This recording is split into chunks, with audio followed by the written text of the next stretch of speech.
மத்தேயு சுவிசேஷம் 8வது அதிகாரம் 11ஆம் வசனம்.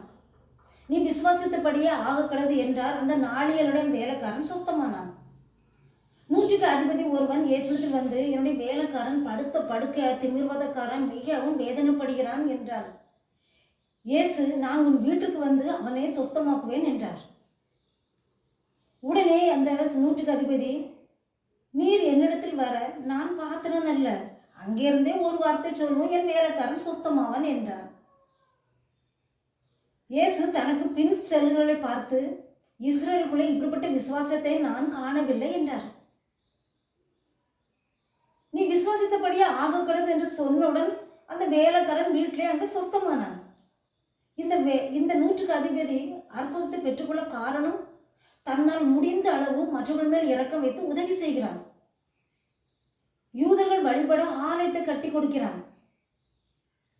இயேசு வாயை திறந்தாலே நிச்சயமா அற்புதம் நடக்கும் என்று அவன் விசுவாசித்தான். பிரியமானவர்களே, நீங்களும் உங்களை நேசிப்பது போல் உங்கள் பிறரையும் நேசியுங்கள். இந்த இயேசு நிச்சயமா எனக்கும் அற்புதம் செய்ய வல்லவர் என்று விசுவாசியுங்கள், அற்புதத்தை பெற்றுக்கொள்ளுங்கள்.